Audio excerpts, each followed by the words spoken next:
Anne, the Princess Royal, is King Charles's younger sister. She has been the Colonel of the Blues and Royal's British Army Regiment since 1998.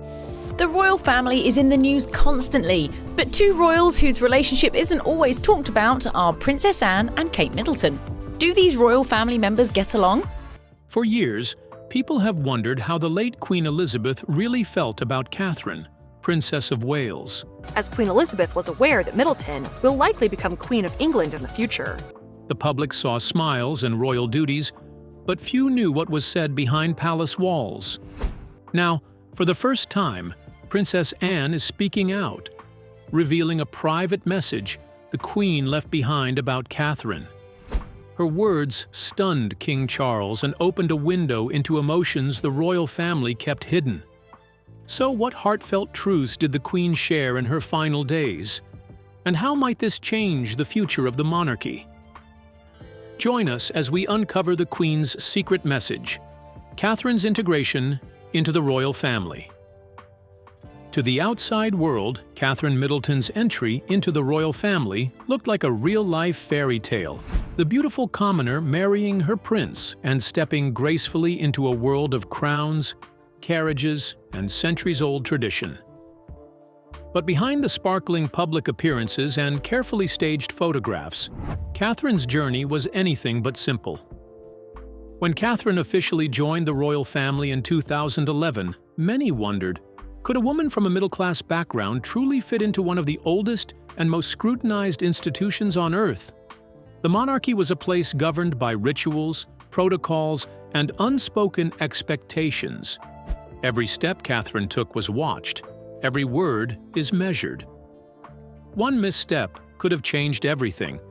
But what happened next surprised even those closest to the crown.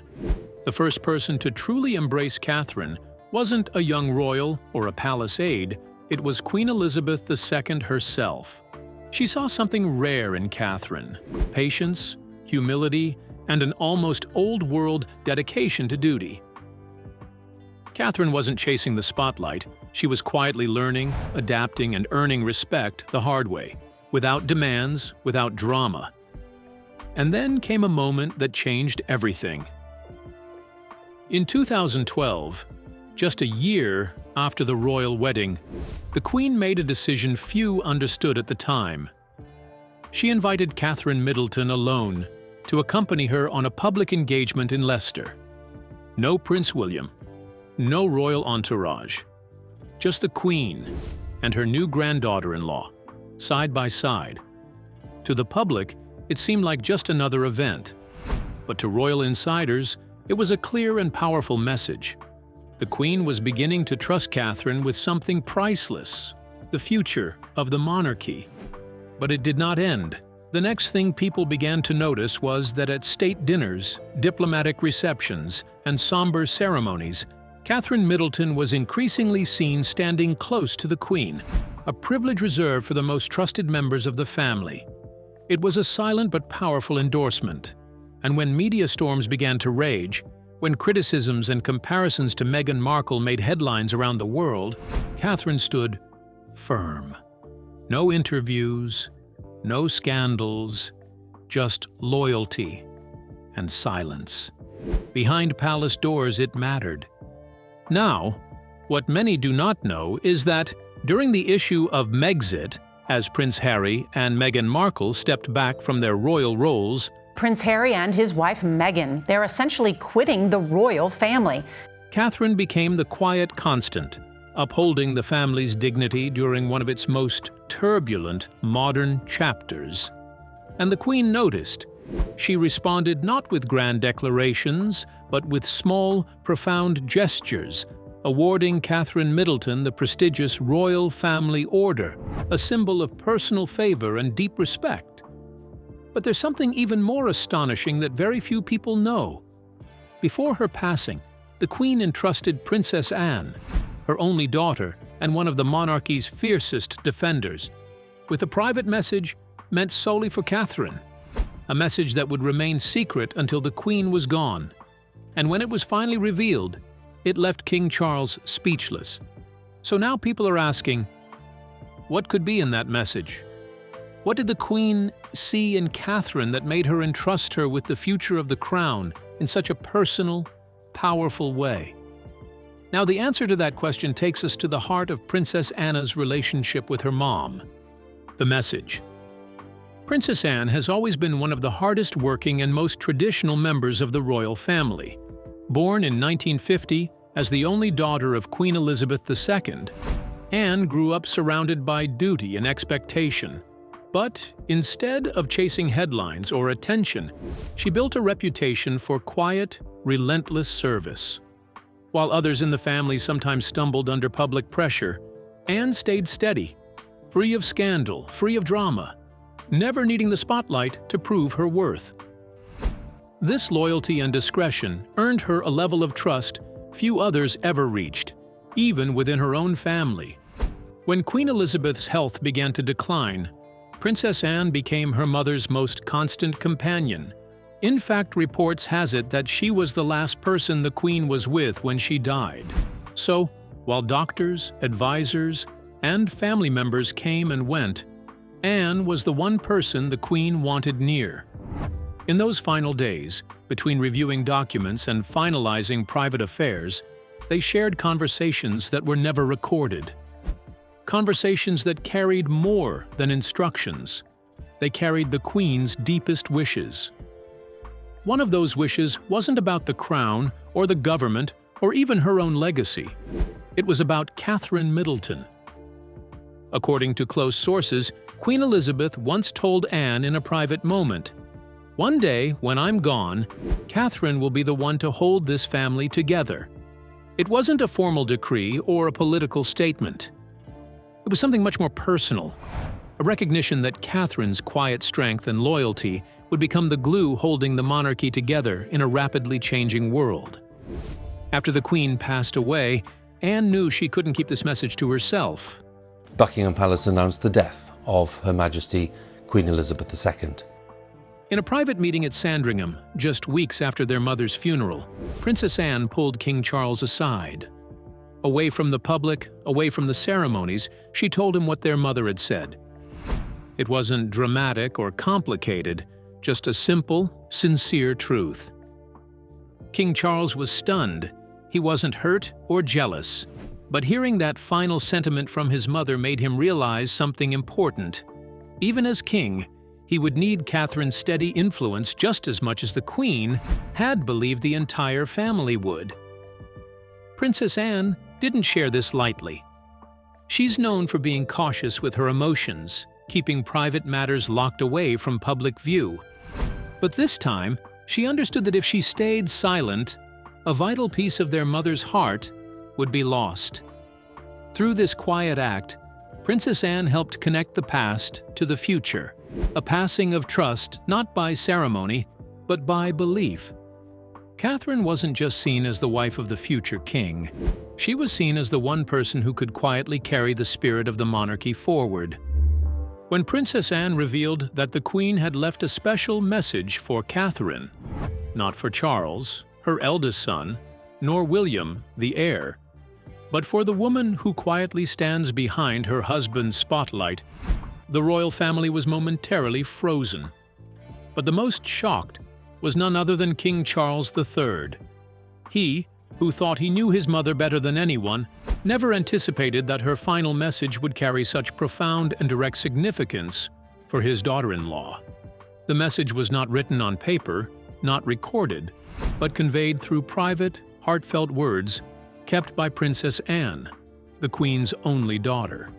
It was meant for the right moment, not to stir drama, but to illuminate a path for a woman the Queen believed would be the soul of the monarchy's future. So, what was the content of this message? According to Princess Anne's account, the Queen said, "Kate has the strength of a queen but the softness of a mother. She doesn't need a crown to be respected. Her elegance and virtue have already won the admiration of all of England." This was no ordinary compliment. It was an acknowledgement from a woman who had witnessed Diana's struggles within the monarchy, seen Meghan Markle walk away in bitterness, and now placed her full trust in Catherine as a symbol of stability. At first glance, the message seems gentle, but it carries undeniable political weight. It was not just personal affection, it was a directive. As a queen nearing the end of her reign, leaving a message not for her son or grandson, but for a daughter-in-law was a deeply symbolic act. On the surface, it seemed simple, but underneath, it was a quiet transfer of soft power, the kind built not on titles, but on public trust, quiet dignity, and the strength to steer the royal image through an uncertain future. King Charles, who had always yearned for his mother's recognition, couldn't hide his unease. According to a source close to Clarence House, after hearing Anne's words, he remained silent for a long time. His eyes, often described as sharp and inscrutable, were reportedly red-rimmed. Whether from emotion, jealousy, or realization remains unclear. But what was clear was this: he understood Catherine's role in the new reign might be far greater than he had ever imagined. The question arises, why did the Queen choose Catherine? The answer lies in resilience. Catherine avoids scandals. She doesn't make sensational statements. She doesn't demand attention. Instead, she offers something rarer: stability. In a monarchy often rocked by turmoil, she smiles at the right moments, maintains impeccable decorum, and radiates a calm, dependable presence. The Queen, who had survived countless crises and changing times, knew better than anyone. The monarchy didn't need a warrior. It needed someone who could make the world feel like everything was still all right. Catherine embodied that perfectly. The Queen's message wasn't just a farewell blessing. It was a shield, a way to protect Catherine for the battles she would one day face, both within the family and outside in the public glare. It was a quiet warning to others: do not underestimate her softness. It is her greatest strength. When the story of this message slowly leaked to the public, it sent a ripple across Britain. Those who loved Diana saw in Catherine the continuation of a gentle, resilient mother's spirit. Royalists saw a steady new anchor after Queen Elizabeth's passing. And even skeptics who had questioned the monarchy's future were forced to wonder, perhaps, after all the noise and drama, real power lies not in loud declarations, but in quiet, steady grace. And now, the future of the monarchy rests not just on the king's crown, but on the quiet power of the woman standing just behind the throne. But it did not end there. Confirming Princess Catherine's capabilities. Recently, people are asking hard questions about who should lead, how the royals can stay close to the public, and whether they still have a place in the modern world. And at the center of all this change stands Catherine, the Princess of Wales. She's not someone who ever asked to be noticed. She's not loud or demanding. But now it seems she may be the one holding something very precious: the future of the crown. When Princess Anne finally shared what the Queen had said, it took many by surprise. Even King Charles, who has carried the burden of leadership for years, was said to be completely silent after hearing it. Not because he disagreed, maybe he felt the truth in it, too. Deep down, he had seen what the Queen had seen in Catherine all along. Prince William, who stands next in line for the throne, also plays a huge part in this. King Charles's elder son, William, Prince of Wales, is almost assured to be the next king of the United Kingdom. He is being prepared for leadership and carries tremendous responsibility. But even he has always spoken warmly about Catherine. He has praised how calm she is, how she connects with people in a gentle and real way. And perhaps that's what the Queen was trying to say. Because royalty is more about kindness than title. So over the past few years, Catherine has faced moments of both praise and criticism. Some people noticed how few official royal duties she carried out compared to others. In 2023, Princess Anne completed more than 400 royal events, while Catherine did just over 100. Critics were quick to judge, wondering if Catherine wasn't doing enough. But those close to her and the family knew the truth.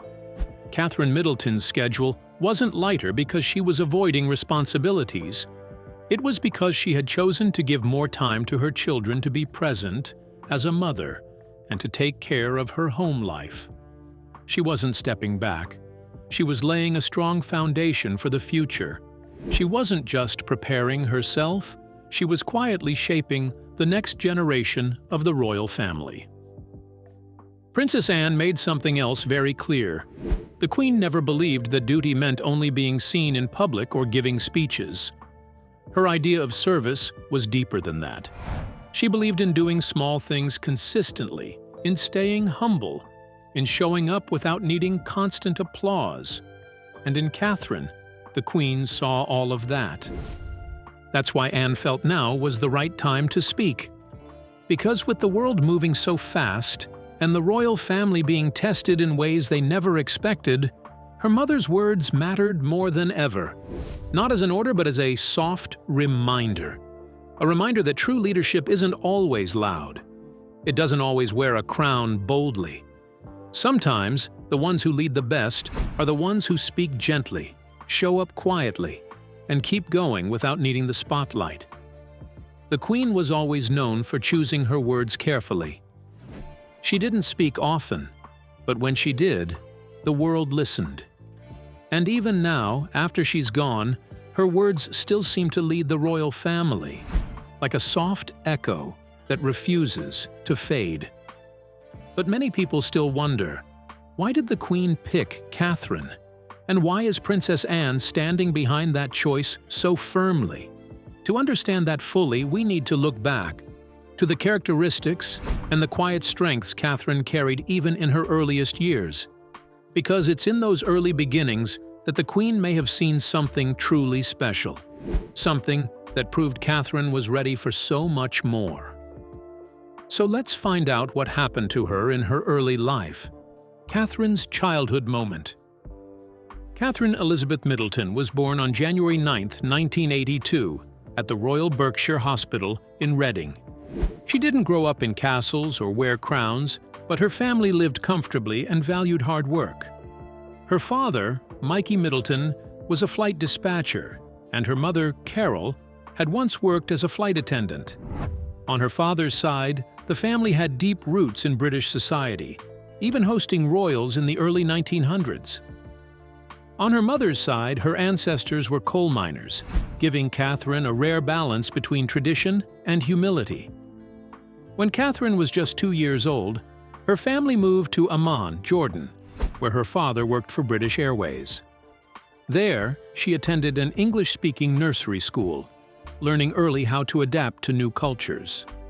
By 1986, they returned to England and settled in Berkshire. Catherine, now 4, was enrolled at St. Andrew's School, where she quickly showed signs of independence and maturity. Later, she began part-time boarding, learning how to take care of herself at a young age. In 1987, something important happened. Catherine's mother, Carol, started a mail-order party supplies business called Party Pieces. What began as a small venture grew into a thriving company, providing Catherine and her siblings with excellent educational opportunities. But even more important, it taught Catherine the value of patience, resilience, and building something meaningful from the ground up. By 1995, the Middleton family moved to Bucklebury, a quiet village surrounded by nature. Catherine switched schools, eventually enrolling at Marlboro College, where she really came into her own. In Marlboro, she wasn't just another student. She became known for her leadership, especially as the captain of the girls' field hockey team. During her time there, Kate Middleton also completed the demanding Gold Duke of Edinburgh Award, showing she was determined, hard-working, and humble. Around this time, she also underwent minor surgery to remove a lump on her head, but returned quietly to her studies without drama. After finishing school, Catherine Middleton faced a major decision. She had been accepted to the University of Edinburgh but chose instead to take a gap year to explore and grow. First, She traveled to Florence, studying art at the British Institute, then volunteered in Chile through Raleigh International, working on community projects and trekking through tough landscapes. She even worked as a deckhand at the busy port of Southampton, never shying away from hard, unglamorous work. Eventually, she enrolled at the University of St. Andrews in Scotland, first studying psychology, then switching to art history. Catherine joined the Lumsden Club, organizing charity events and serving local communities. At St. Andrews, something life-changing happened. Catherine met Prince William. They became close friends, sharing a love of art history. By 2002, their friendship blossomed into romance after they moved into a house together with other friends. Despite their growing relationship, they kept a low profile, avoiding public attention. But by 2004, the world caught on after they were photographed vacationing together in Switzerland. Their journey wasn't without bumps. In 2007, after years under intense media pressure, Kate and Prince William briefly broke up. Catherine later admitted it was a painful time, but it made her stronger. She handled the split with quiet dignity and grew even more confident. After a few months apart, they rekindled their relationship, stronger than ever. During their long courtship, Catherine faced public scrutiny, even earning the nickname Weighty Katie from tabloids. And in the tradition of Britain's tabloid press, they've given her a not-so-nice nickname. But she never lashed out.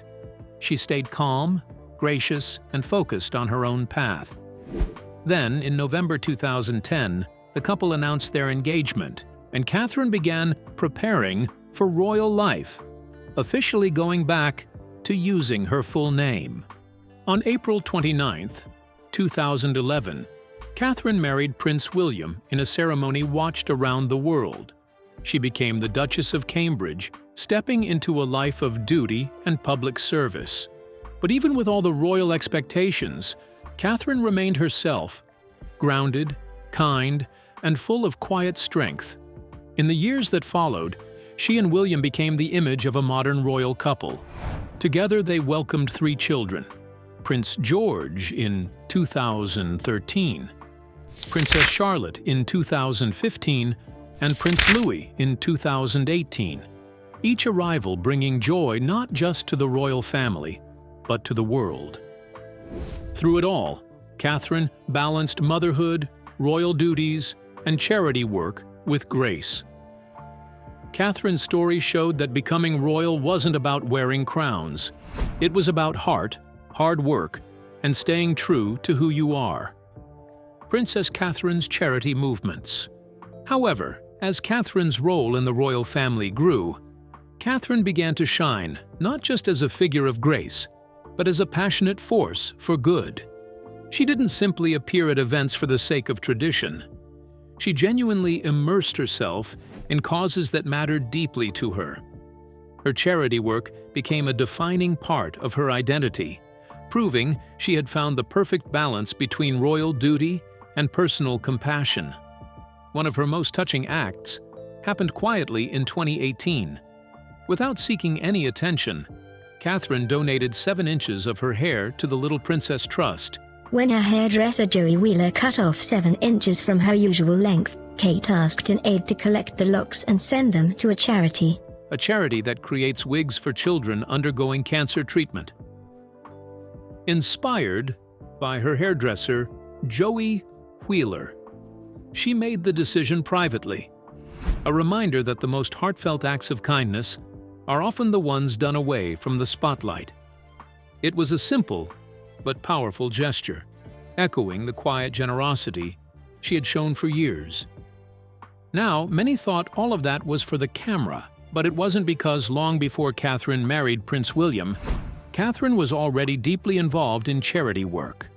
In 2007, Catherine Middleton organized a photography exhibition to raise funds for UNICEF and later hosted a charity roller disco that raised £100,000 for the Oxford Children's Hospital and mental health initiatives.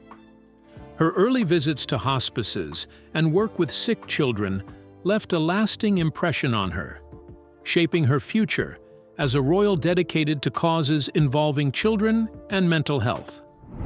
After becoming the Duchess of Cambridge, Catherine's commitment only grew stronger.